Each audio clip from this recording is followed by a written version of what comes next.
Hello everyone, मैं आलोक एक बार फिर से आप सबका स्वागत करता हूं आपके अपने यूट्यूब चैनल द प्रोफाउंडर में।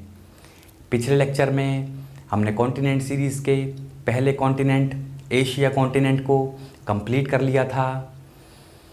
मैंने एशिया कॉन्टिनेंट को कुल 10 वीडियोज़ में कवर किया है। उम्मीद करता हूं कि आप लोगों ने उन 10 वीडियोज़ को 1 बाय 1 क्रम से देख लिया होगा और आप लोगों को ये वीडियोस पसंद भी आए होंगे।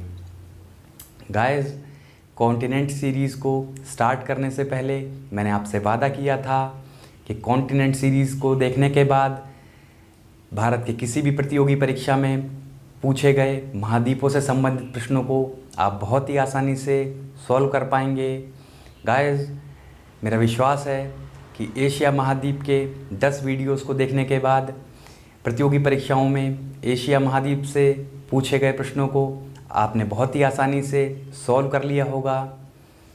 गाइस, इसका मुझे पूर्ण विश्वास है। गाइस, आज के लेक्चर में हम कॉन्टिनेंट सीरीज़ के दूसरे महाद्वीप यूरोप महाद्वीप को शुरू करेंगे। गाइस, जैसा कि मैं कहता रहता हूँ कि लेक्चर्स के दौरान आप अपने साथ में एक एटलस ज़रूर रखें। इससे लेक्चर्स के दौरान मेरे द्वारा बताई गई लोकेशंस को आप मैप पर बहुत ही आसानी से लोकेट कर पाएंगे। सो गाइस, चलते हैं अपने लेक्चर की ओर। Let's start.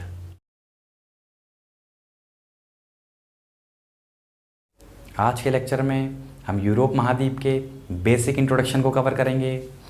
यूरोप महाद्वीप पूर्णतः उत्तरी गोलार्ध में आता है। गाइस, एशिया महाद्वीप पढ़ाते समय मैंने आप लोगों को अक्षांश रेखाओं व देशांतर रेखाओं का एक बेसिक इंट्रो दिया था।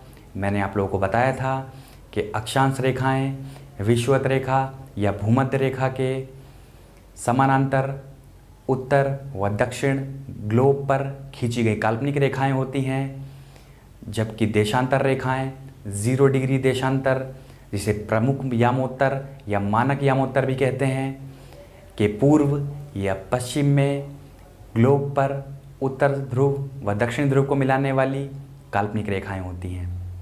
गाइस, मैंने आप लोगों को यह भी बताया था कि भूमध्य रेखा या विषुवत रेखा, जिसे 0 डिग्री अक्षांश भी कहते हैं, यह ग्लोब को 2 बराबर भागों में बांटती है। इसके उत्तरी भाग को उत्तरी गोलार्ध कहा जाता है, जबकि दक्षिणी भाग को दक्षिणी गोलार्ध। इसी प्रकार 0 डिग्री देशांतर रेखा भी ग्लोब को 2 बराबर भागों में बांटती है।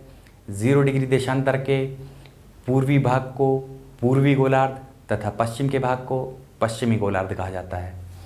गाइस, यूरोप महाद्वीप पूर्णतः उत्तरी गोलार्ध में आता है। इसका अर्थ है कि यूरोप महाद्वीप विषुवत रेखा या भूमध्य रेखा अर्थात 0 डिग्री अक्षांश के उत्तर दिशा में आता है।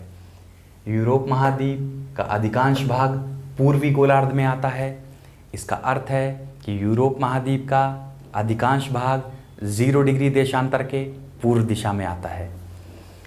यूरोप महाद्वीप क्षेत्रफल की दृष्टि से विश्व का 6ठा सबसे बड़ा महाद्वीप है। दूसरे शब्दों में यूरोप महाद्वीप क्षेत्रफल की दृष्टि से विश्व का 2nd स्मॉलेस्ट कॉन्टिनेंट है। बात करें इसके एरिया की, यूरोप महाद्वीप का क्षेत्रफल लगभग 1,01,80,000 वर्ग किलोमीटर है। बात करें मिलियंस में तो इसका एरिया लगभग 10.18 मिलियन स्क्वायर किलोमीटर है। यूरोप महाद्वीप जनसंख्या की दृष्टि से विश्व का तीसरा सबसे बड़ा महाद्वीप है। विश्व की जनसंख्या का लगभग 10% भाग यूरोप महाद्वीप में निवास करता है। गाइस, पिछले लेक्चर्स में मैंने आपको बताया है कि जनसंख्या व क्षेत्रफल की दृष्टि से एशिया महाद्वीप विश्व का सबसे बड़ा महाद्वीप है। जनसंख्या की दृष्टि से अफ्रीका महाद्वीप विश्व का दूसरा सबसे बड़ा महाद्वीप है। हमारा देश भारत जनसंख्या की दृष्टि से विश्व में चीन को पछाड़कर प्रथम स्थान पर आ गया है। यूरोप महाद्वीप पृथ्वी के कुल सतही क्षेत्रफल अर्थात टोटल सरफेस एरिया का 2% तथा कुल स्थल क्षेत्रफल अर्थात टोटल लैंड एरिया का लगभग 6.8% भाग कवर करता है। पिछले लेक्चर्स में मैंने आपको बताया है कि पृथ्वी का टोटल सरफेस एरिया अर्थात कुल सतही क्षेत्रफल लगभग 510 मिलियन स्क्वायर किलोमीटर है तथा पृथ्वी का कुल स्थल क्षेत्रफल लगभग 148 मिलियन स्क्वायर किलोमीटर है। गाइस, मैंने आप लोगों को पृथ्वी का कुल जल क्षेत्रफल निकालना भी सिखाया था। मैंने आप लोगों से बताया था कि पृथ्वी के कुल सतही क्षेत्रफल अर्थात टोटल सरफेस एरिया में से यदि पृथ्वी का कुल स्थल क्षेत्रफल अर्थात टोटल लैंड एरिया घटा दिया जाए तो पृथ्वी का कुल जल क्षेत्रफल निकल आएगा। हम लोगों ने इसकी वैल्यू लगभग 362 मिलियन स्क्वायर किलोमीटर निकाली थी।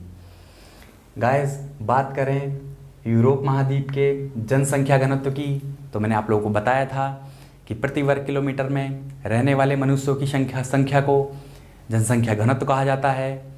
यूरोप के केस में इसकी वैल्यू 73 है। यूरोप में आने वाले कुल देशों की संख्या की बात की जाए तो यूनाइटेड नेशंस के अकॉर्डिंग यूरोप महाद्वीप में कुल 44 देश हैं। विश्व का व यूरोप का क्षेत्रफल की दृष्टि से सबसे बड़ा देश रूस है। साथ ही यूरोप महाद्वीप का जनसंख्या की दृष्टि से सबसे बड़ा देश भी रूस ही है। विश्व का व यूरोप का क्षेत्रफल की दृष्टि से सबसे छोटा देश वेटिकन सिटी है।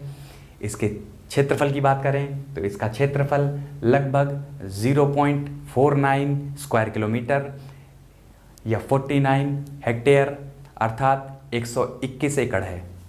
गाइस, विश्व का व यूरोप महाद्वीप का जनसंख्या की दृष्टि से सबसे छोटा देश भी वेटिकन सिटी है। आज की तारीख में इसकी जनसंख्या 807 है। गाइस, आप यूरोप के मैप पर वेटिकन सिटी को लोकेट कीजिए। इटली की राजधानी रोम के अंदर ही वेटिकन सिटी एक संप्रभु स्थलरुद्ध क्षेत्र देश है। गाइस, कहीं कहीं आप लोगों को वेटिकन सिटी की जगह होली सी लिखा हुआ मिल जाएगा, लेकिन ये दोनों अलग अलग हैं। वेटिकन सिटी इटली के अंदर ही एक संप्रभु देश है अर्थात सोवेरेन स्टेट है, जबकि होली सी कैथोलिक चर्च की एक सेंट्रल गवर्नमेंट है। यूरोप महाद्वीप को प्रायद्वीपों का प्रायद्वीप अर्थात पेनिनसुला ऑफ पेनिनसुलास भी कहा जाता है, क्योंकि यह 3 ओर से जल से घिरा है। गाइस, पिछले लेक्चर्स में मैंने आपको प्रायद्वीप अर्थात पेनिनसुला की डेफिनेशन बताई थी। मैंने आपको बताया था कि वह क्षेत्र जो 3 ओर से जल से घिरा होता है प्रायद्वीप कहलाता है। मैंने आपको बताया था कि भारत का दक्षिणी भाग भी एक प्रायद्वीप है। यह 3 ओर से जल से घिरा हुआ है। पूर्व में बंगाल की खाड़ी, पश्चिम में अरब सागर तथा दक्षिण में हिंद महासागर स्थित है। गाइस, बात करें यूरोप की तो यूरोप के उत्तर दिशा में आर्कटिक महासागर अर्थात आर्कटिक ओशन है। पश्चिम दिशा में अर्थात वेस्ट में अटलांटिक ओशन अर्थात अटलांटिक महासागर है। दक्षिण दिशा में भूमध्य सागर अर्थात मेडिटेरेनियन सी व काला सागर अर्थात ब्लैक सी हैं। गाइस, इस प्रकार हम निष्कर्ष निकाल सकते हैं कि यूरोप वास्तव में एक प्रायद्वीप है, क्योंकि यह 3 दिशाओं से जल से घिरा हुआ है। गाइस, यूरोप महाद्वीप पूर्व दिशा में एशिया महाद्वीप से अपनी सीमा बनाता है। इस प्रकार हम ये कह सकते हैं कि यूरोप महाद्वीप 3 ओर से जल से घिरा है, जबकि चौथी ओर से स्थल से। जिब्राल्टर जल संधि अर्थात जिब्राल्टर स्टेट यूरोप महाद्वीप व अफ्रीका महाद्वीप को अलग करती है। गाइस, दूसरे शब्दों में यह कहा जा सकता है कि जिब्राल्टर स्टेट यूरोप महाद्वीप के स्पेन देश को अफ्रीका महाद्वीप के मोरक्को देश से अलग करती है। गाइस, आज के लेक्चर में बस इतना ही। आगे के लेक्चर्स में मैं आप लोगों के लिए यूरोप महाद्वीप के बाकी फैक्ट्स और कॉन्सेप्ट्स को लेकर आऊँगा। आप लोगों को ये वीडियो कैसा लगा कमेंट्स में ज़रूर बताइएगा। अगर आपको ये वीडियो पसंद आया हो तो प्लीज़ वीडियो को लाइक करें, शेयर करें और चैनल को सब्सक्राइब करें। Thank you very much. जय हिंद।